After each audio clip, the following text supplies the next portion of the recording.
Seguiremos agora com o painel Assinaturas Eletrônicas. E para completar o dispositivo, convido ao palco o Procurador Federal-Chefe do ITI, senhor Alexandre Monha.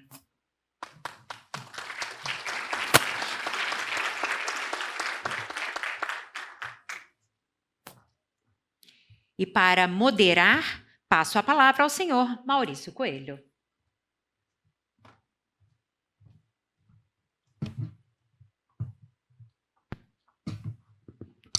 Boa tarde, pessoal. Dose extra de Maurício no dia, né? Mas vamos lá, serei breve. Na verdade, os grandes palestrantes dos nossos painéis foram Pedro, será Alexandre agora e os demais na sequência. Mas eu gostaria, assim, de primeiro já tecer aqui um agradecimento ao doutor Alexandre por aceitar o desafio de vir a público falar sobre um tema que nós reputamos muito importante, né? Receber Brasil, a sua lei de origem 2001, com a medida provisória 2200. E lá, ela não é uma lei, ela tem status de lei ordinária, todos sabem, não é uma lei que fala especificamente de assinaturas, mas ela trata da infraestrutura de chaves públicas, dos certificados e, por decorrência, a validade jurídica e as presunções, tudo mais, de assinaturas baseadas em certificados da ICP Brasil. Mais recentemente, em setembro de 2020, nós tivemos a Lei 14.063. Aí sim, espelhada no regulamento europeu, a gente trouxe, então, a definição dos 3 níveis de assinaturas: assinaturas simples, assinaturas avançadas e assinaturas qualificadas. E, desde então, a gente vem convivendo com estas nomenclaturas, né? E também com uma tremenda confusão. Essa que é a verdade. Muitas pessoas não compreendem o que é uma assinatura simples, o que é uma assinatura avançada, o que é a assinatura qualificada. Ainda que a qualificada traz menos dúvidas, porque a Lei 14.063 ela é muito clara, né? A assinatura qualificada é aquela baseada na ICP Brasil, tá? Resumindo os termos. Então, de certa forma, a maioria entende, mas mesmo assim muitos não sabem. Mas o que é esse Brasil? O que é essa medida provisória que foi citada? Então tem muita confusão. E aí, com o advento da pandemia, né, uma catástrofe, uma tragédia, mas sempre das coisas ruins surgem às vezes coisas boas, e não foi diferente no caso da pandemia. A gente teve uma aceleração brutal da transformação digital, né, da necessidade de se realizar serviços, processos, assinaturas de documentos por meios digitais. Isso alavancou tremendamente estas tecnologias e alavancou muito o uso dessas assinaturas, dos 3 tipos, simples, avançadas, qualificadas. E aí é onde nasce, né, as confusões, porque a gente vê a proliferação de uma série de soluções, ofertas aí no mercado de todo tipo de assinaturas eletrônicas. E a inventividade humana é gigantesca, não tem limite, né? E a gente vê, então, artifícios, combinações para dizer que aquela assinatura é qualificada ou é avançada, quando, na verdade, é uma assinatura simples. Então, a ideia neste painel, e a doutora Alexandre vai trazer para a gente um pouco a questão dos aspectos jurídicos, a gente entender, então, os 3 níveis de assinaturas, e o que cada uma delas representa, os impactos, presunções, as forças probatórias, enfim.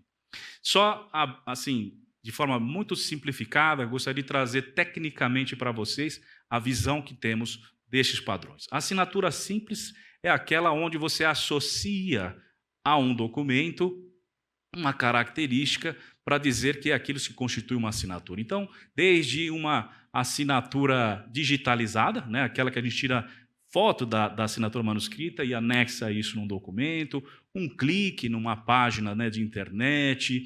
Existem hoje aqueles pads de assinatura manualizadas, existem soluções que coletam dados da sua conexão, IP, uma série de coisas, e associam aquele arquivo.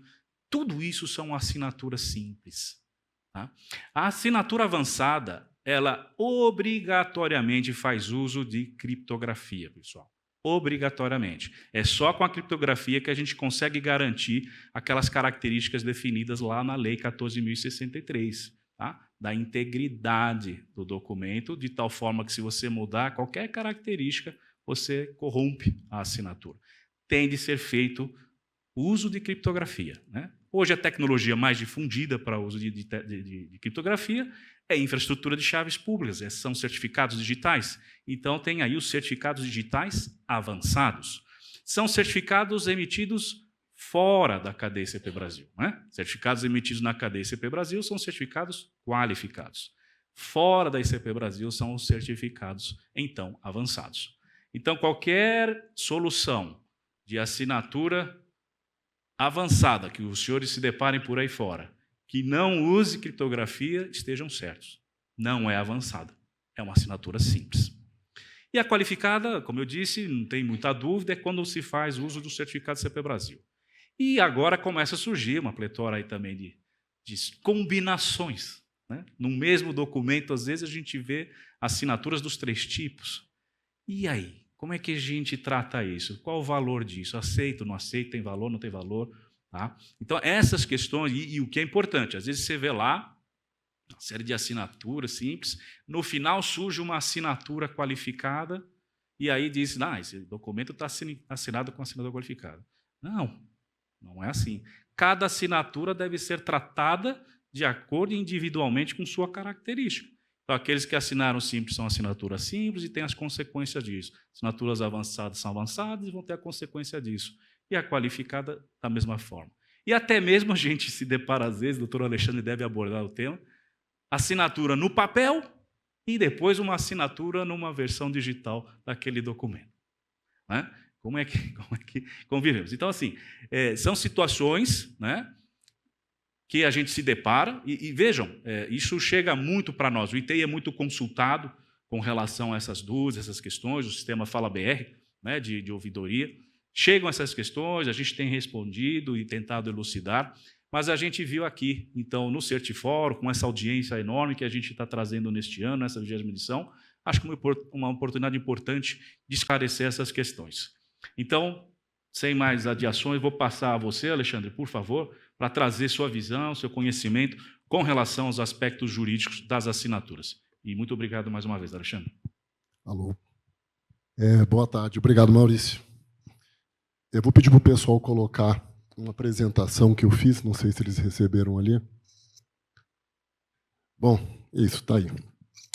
Primeiramente, queria agradecer o convite, Maurício, por vir falar aqui. Já faz muito tempo que a Procuradoria não se apresenta no Certifórum. É uma honra, um prazer participar dessa 20ª edição, agora a gente retornando ao presencial, espero que seja de forma definitiva, né?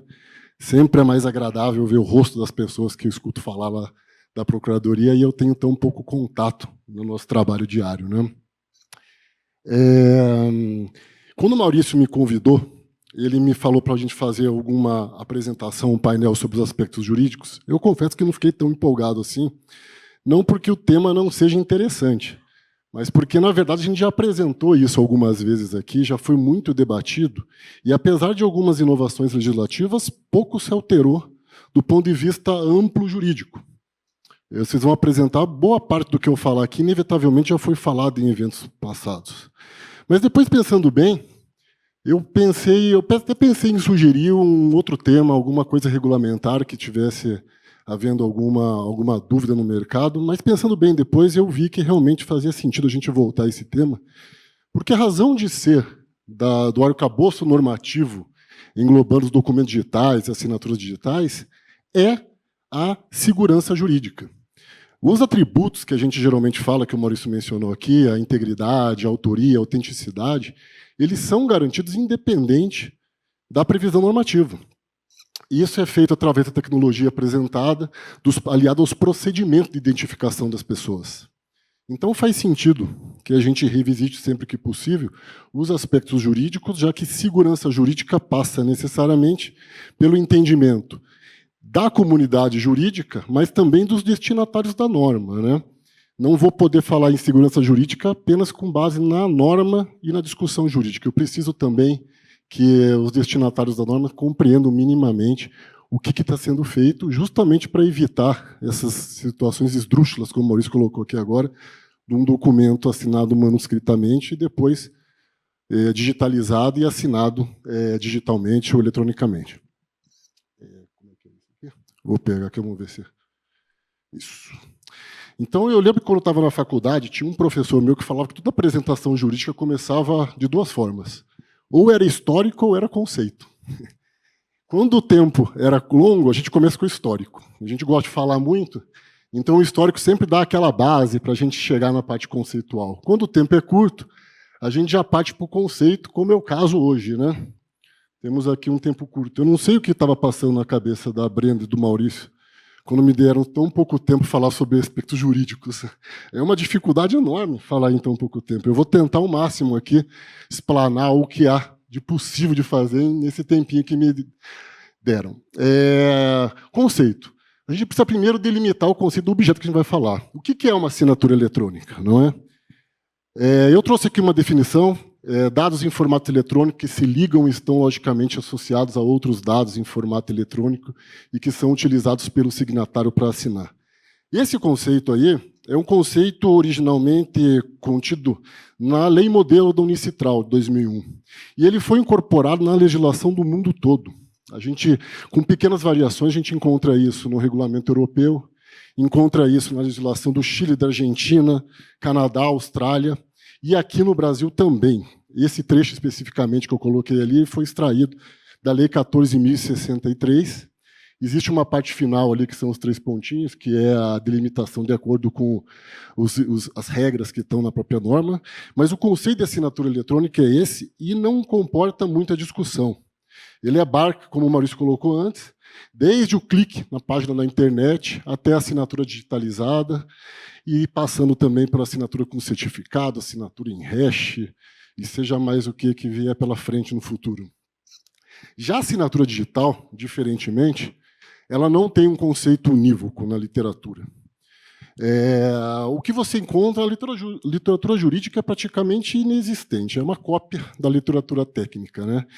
E ela passa por várias definições distintas. O que eu consigo fazer a partir até de um parecer técnico que foi feito em 2020 pelo ITI, é extrair ali uma característica comum no conceito de assinatura digital, que é a aplicação do elemento criptográfico sobre o documento, e aí, atrelado a uma pessoa, eu permito identificar os 2 principais atributos das assinaturas digitais, que é a autoria e a integridade. Desse conceito, eu gostaria de destacar os seguintes pontos. Geralmente, esse elemento criptográfico ele é traduzido pela criptografia simétrica. Mas a gente sabe que hoje estão se desenvolvendo outras tecnologias e me parece que o conceito precisa evoluir. Então, para mim, eu não vejo por que a gente excluiria do conceito de assinatura digital criptografias ou outros elementos criptográficos que venham a surgir futuramente. Então, me parece que a gente tem que limitar isso apenas para a criptografia assimétrica. Também com relação à autoria, eu preciso destacar que a autoria não me parece a melhor definição para esse atributo, porque para que eu possa dizer que algo é atribuído ou aquela pessoa é autora, além da questão matemática, criptográfica, eu preciso também de um procedimento de identificação dessa pessoa, que é justamente o que caracteriza a ICP Brasil quando a gente compara com outros modelos de assinatura também seguras. É o procedimento de identificação. Então, para que eu possa falar que o documento foi de autoria de uma pessoa X, eu preciso que aquela chave, no caso de uma criptografia assimétrica, aquela chave privada, tenha realmente correspondência a uma pessoa identificada. Então, eu prefiro utilizar o termo origem nessa definição, porque a origem, sim, eu consigo dizer, com base em critérios matemáticos, de onde que vem aquilo. O que me interessa desses conceitos que eu estou passando? A primeira coisa que tem que ser vista é que o conceito de assinatura eletrônica é muito amplo. E ele compreende, então, o conceito de assinatura digital, de tal forma que a assinatura eletrônica pode ser tida como um gênero da qual a assinatura digital é uma espécie. E isso não é só discussão doutrinária. Isso tem relevância.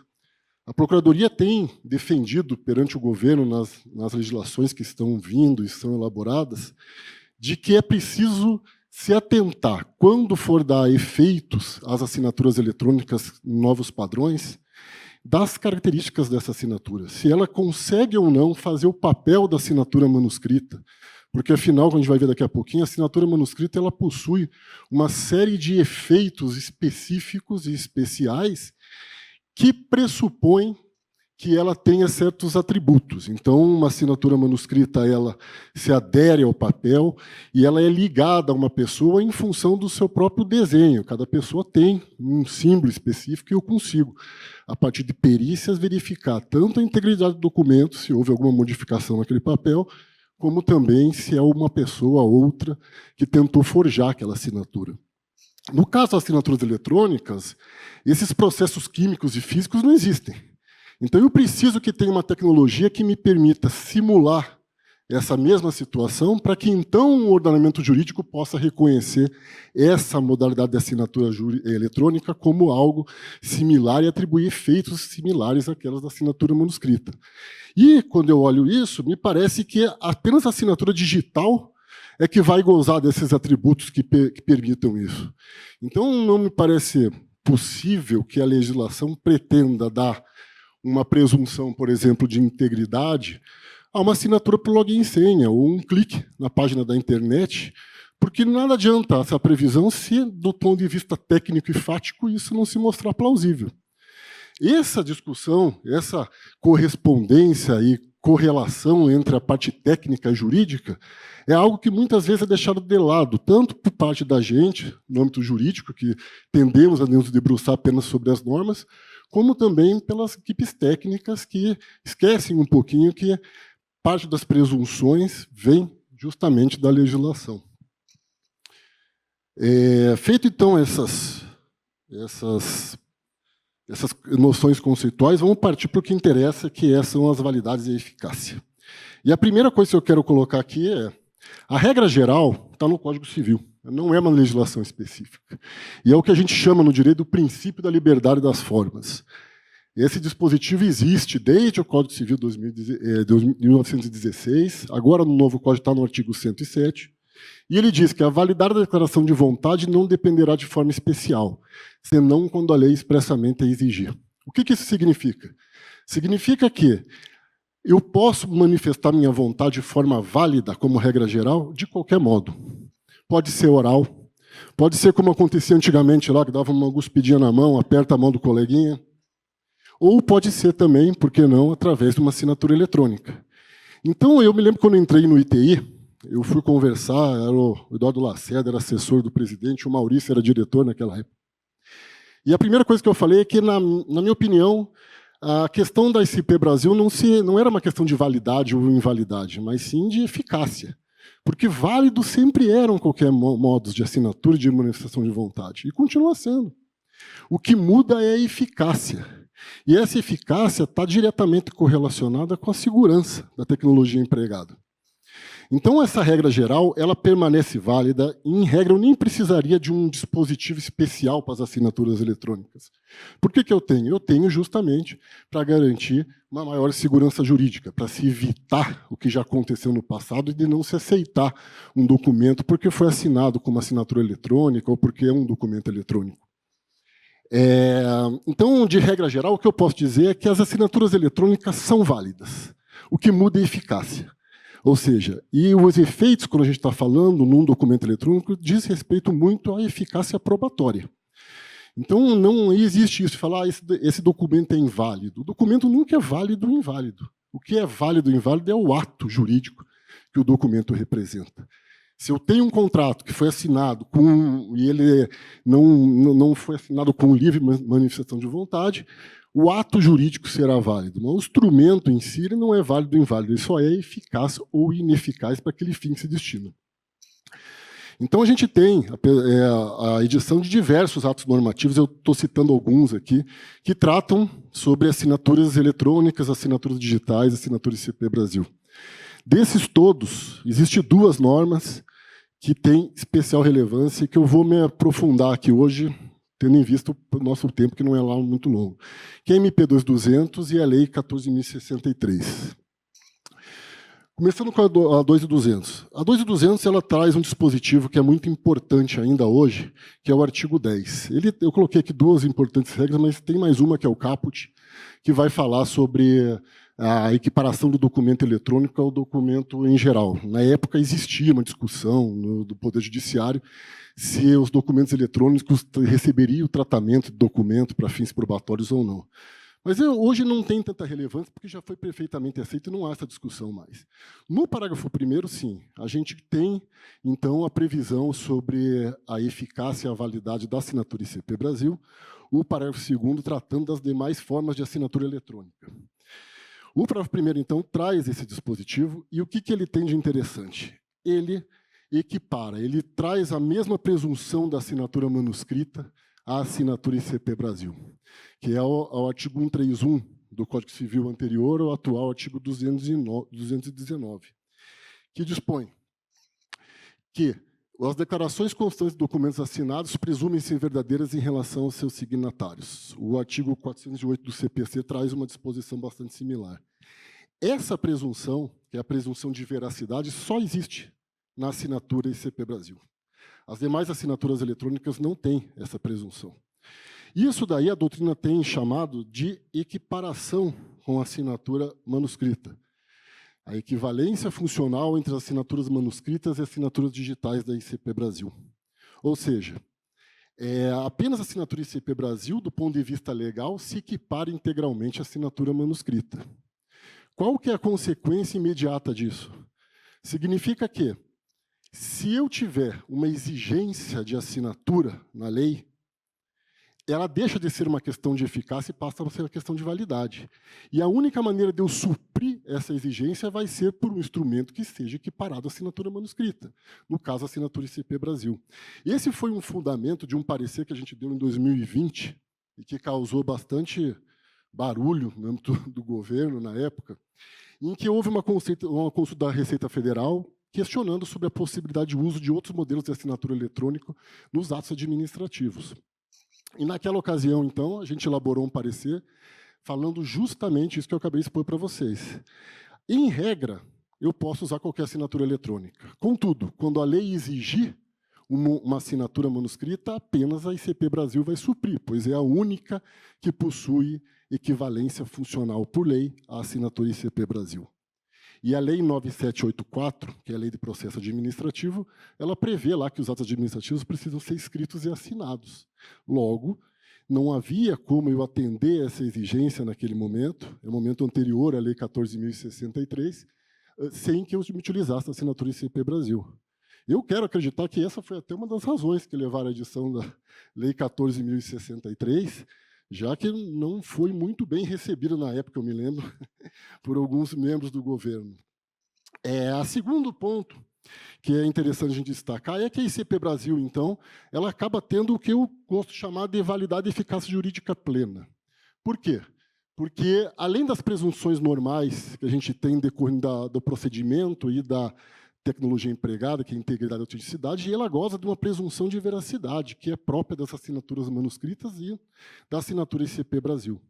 Isso, em termos probatórios, significa inversão de ônus da prova. Isso é muito relevante em processo judicial. Ele gera um poder muito grande em relação a outras formas de comprovação de manifestação de vontade. Então, a ICP Brasil, goste-se ou não, ela goza de um status já, independente do que a Lei 14.063, que veio reconhecer justamente isso, depois fala, ela já gozava de um status superior justamente em função dessa equiparação com a assinatura manuscrita. O parágrafo 2º, então, ele vem como que ratificando o princípio da liberdade da forma. Eu gosto de dizer que é a regra especial da liberdade das formas para assinaturas eletrônicas, dizendo que o que está disposto no artigo 1º, ou seja, aquela presunção e equiparação da assinatura ICP Brasil, não obsta que eu utilize de outras tecnologias. Ou seja, ela apenas reconhece a possibilidade que já estava inscrita no artigo 107 do Código Civil, como que para não deixar dúvida de que outras tecnologias são também admitidas de forma livre. Ele tem, claramente, esse dispositivo voltado para a área privada, né? Quando ele coloca isso como admitido pelas partes, deixa muito claro isso daí. Então, eu vejo que o legislador, naquele momento, já vislumbrou o uso da assinatura ICP Brasil no âmbito público e no âmbito privado, deixando essa liberdade ampla para as partes definir o que elas gostariam. O que interessa com relação ao parágrafo 2º? Como eu disse, é uma regra especial da liberdade das formas, e ela não possui, então, essa equivalência funcional que a ICP Brasil possui com a assinatura manuscrita. De tal forma que, mesmo no âmbito privado, se eu tiver uma regra de forma especial, como acontece, por exemplo, na fiança, em que se exige documento escrito e assinado, eu não poderia, a princípio, me utilizar de outras formas de assinatura eletrônica para suprir essa exigência. Eu precisaria de uma assinatura ICP Brasil por ser aquela que se equipara funcionalmente à assinatura manuscrita. O que não é verdade quando eu estiver tratando de atos de negócios jurídicos de forma livre, como é a compra e venda, como é a grande maioria dos atos jurídicos. Outra coisa que a doutrina fala em relação a isso, que para mim é meio que a mesma coisa, mas é tratado de forma diferente por alguns, é que esse parágrafo 2º estaria consagrando o princípio da neutralidade tecnológica, justamente por ele admitir o uso de qualquer tecnologia, bastando com isso a concordância das partes, né? E o terceiro efeito que a gente pode extrair desse parágrafo 2º é a questão da eficácia probatória. Justamente por ela não ter as mesmas presunções da assinatura manuscrita, a sua eficácia probatória ela vai ser um pouco restrita. E mais, ela vai variar de acordo com a tecnologia empregada. É óbvio que um clique na página, sendo uma assinatura eletrônica, ele é válido, mas a sua eficácia probatória para fins de comprovação do negócio jurídico vai ser inferior, por exemplo, ao uso de uma assinatura avançada no âmbito privado. Então, isso vai ter que ser visto caso a caso. Vai depender do juiz, vai depender das partes, eleger, dentro daqueles interesses, qual o modelo de assinatura que vai atender melhor o interesse. E não há como, previamente, se predispor sobre essa aqui vai ser suficiente ou não. Não tem uma prova tarifária, digamos assim. Vai ser sempre uma questão de caso concreto. Passando, então, para falar da Lei 14.063, eu tenho escutado muito, e até no Google, se você coloca essa lei, vai sair lá como marco legal das assinaturas, marco regulamentar das assinaturas eletrônicas. E eu, particularmente, não me agrada muito essa denominação, porque, como a gente vai ver aqui no artigo 2º, essa lei tem um âmbito de aplicação restrito. Ele se aplica dentro da administração pública e na relação entre particulares e administração. E, para não deixar dúvida quanto a isso, o parágrafo único vem e ainda fala que ela não se aplica no âmbito privado, entre os particulares. Então, eu tenho uma certa dificuldade em aceitar um marco regulatório com um âmbito de aplicação tão restrito como é essa lei. Ela tem todas as suas virtudes de terem trazido novos conceitos inspirados na legislação europeia, mas não dá para tratar ela, a meu ver, como um marco legal de assinatura eletrônica, justamente porque ela não se aplica à assinatura eletrônica de forma indiscriminada, de forma geral. E aí vem uma questão que o ITI tem falado muito nos últimos anos, a necessidade do Brasil adotar uma legislação mais ampla que trate do tema, não apenas para regulamentar as assinaturas eletrônicas, mas entrar também na questão do documento eletrônico e preparar o país para o recebimento de novas tecnologias. A gente sabe que está vindo aí computação quântica, outros modelos de assinatura, outros modelos de tecnologia, que hoje não têm apoio legal ou regulamentar nas nossas normas. E mais ainda, a Lei 14.063, quando você analisa o seu teor, você vai ver que ela é uma lei muito voltada para caso concreto. Ela fala, nesse ato eu preciso de uma assinatura qualificada, nesse aqui eu preciso de uma avançada. Ela não se preocupou em dar uma roupagem geral que permita você extrair dali linhas principiológicas para a gente atuar em casos que não foram esperados ali quando da edição da lei.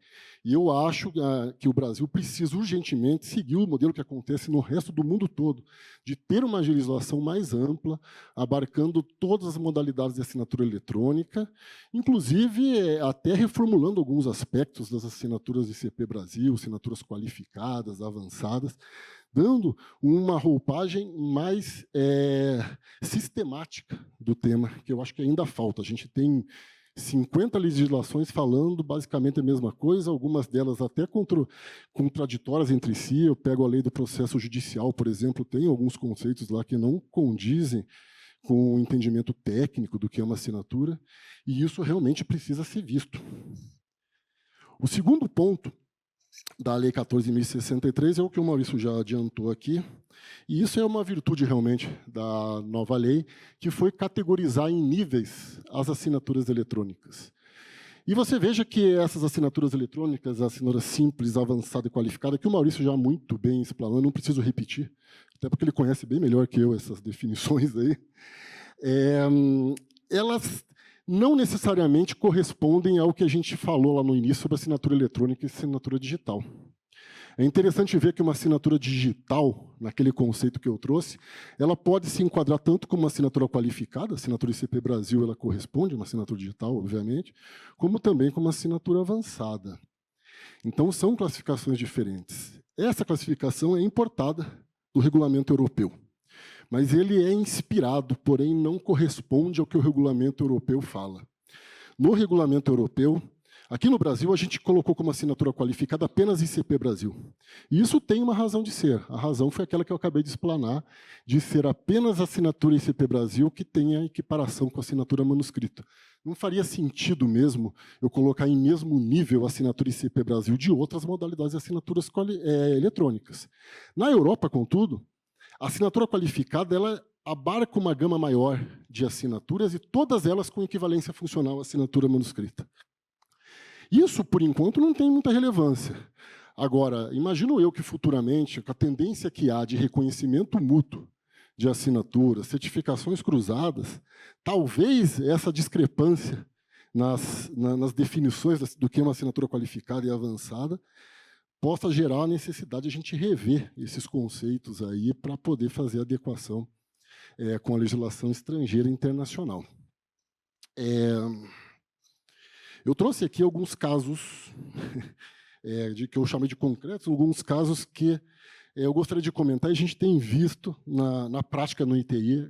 Pode parecer para quem é da área jurídica meio bobo, porque é meio óbvio realmente para quem tem informação jurídica. Mas na prática tem acontecido muito. O primeiro é o tal do documento híbrido, que é esse documento que o Maurício mencionou, de suportes em papel e digital ao mesmo tempo. Isso pode acontecer de duas formas. Ou o sujeito assina um papel, assina um contrato, escaneia e manda para outra parte assinar eletronicamente. E aí a gente tem a seguinte questão. O documento escaneado ele é uma cópia do documento físico. O sujeito que está assinando eletronicamente o documento escaneado, ele está assinando uma cópia do documento físico. E vão existir dois documentos. Um documento original com uma assinatura manuscrita e um documento digital com uma assinatura eletrônica e uma cópia de uma assinatura manuscrita. Veja, eventualmente, num negócio jurídico, um ato jurídico de forma livre, ele até pode servir como um dos meios de prova, mas com certeza não vai ter a eficácia probatória que se está esperando aquelas partes quando estão assinando aquele documento, que é aquele encontro de vontade do mesmo documento. Para isso, precisa ser o mesmo documento assinado, ou seja, ou se assina todo mundo na caneta, ou todo mundo assina o documento digital. Não tem como fazer essa mistura e achar que tem um contrato, um instrumento contratual único. Não tem. Tem dois instrumentos contratuais, um deles só com uma assinatura e o outro com uma cópia de assinatura e uma assinatura. Isso acontece mais do que... Opa, deixa eu voltar aqui. Tem como voltar lá no último de novo? Eu achei que tinha mais um ali, mas eu acho que eu apaguei. Então, é o último slide lá. Então, é preciso se atentar a isso.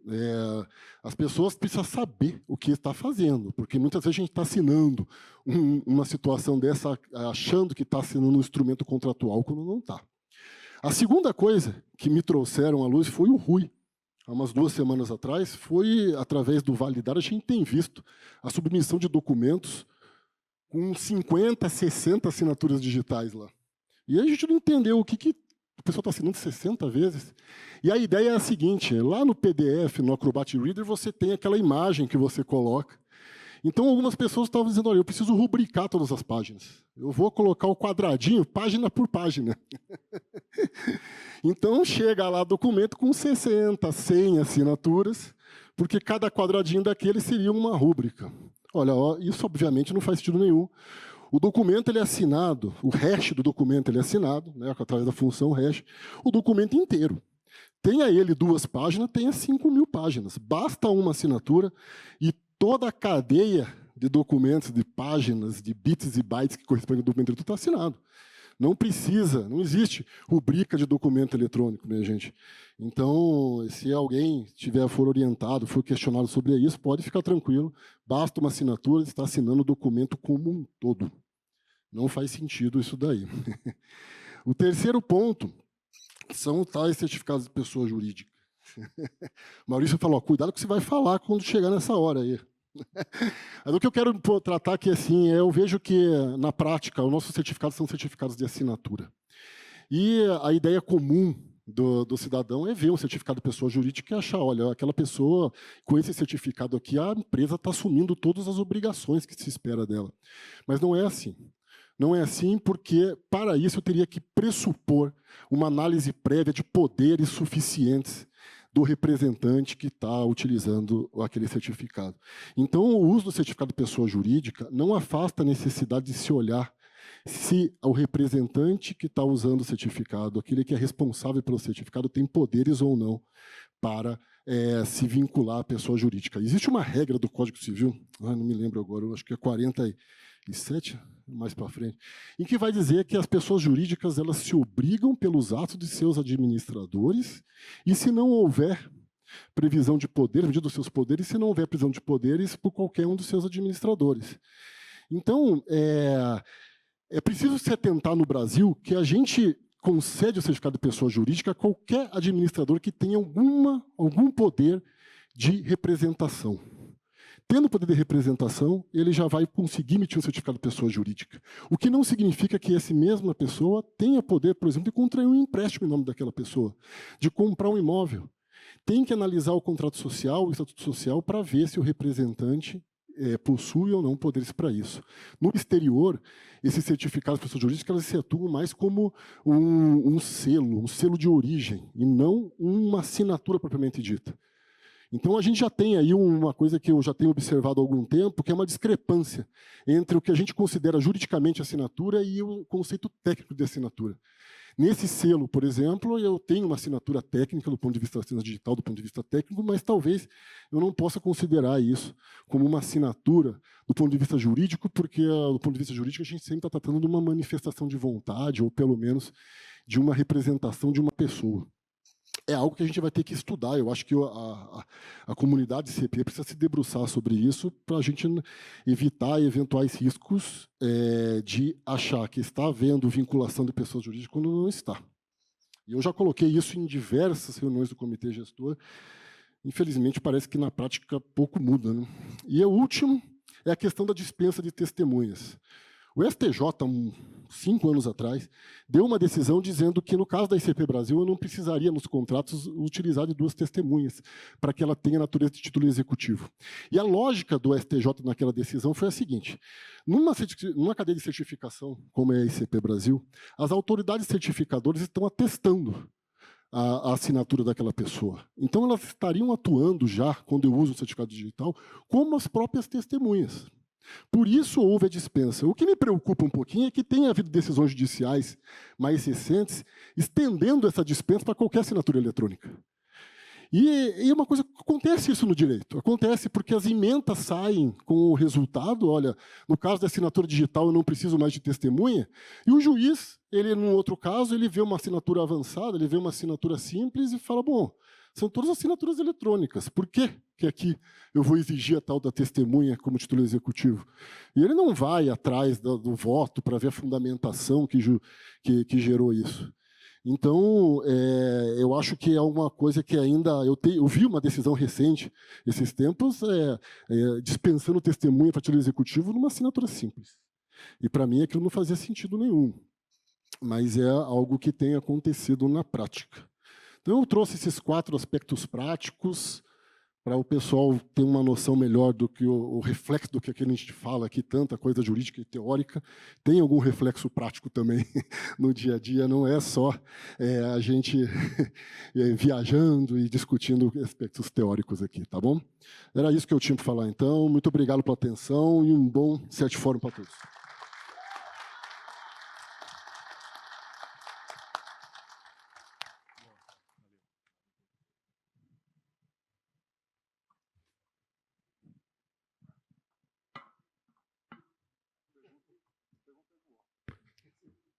Concluímos, então, o painel Assinaturas Eletrônicas. Agradeço a presença do senhor Alexandre, peço que retorne ao seu assento no auditório e solicito ao senhor Maurício que permaneça conosco no palco.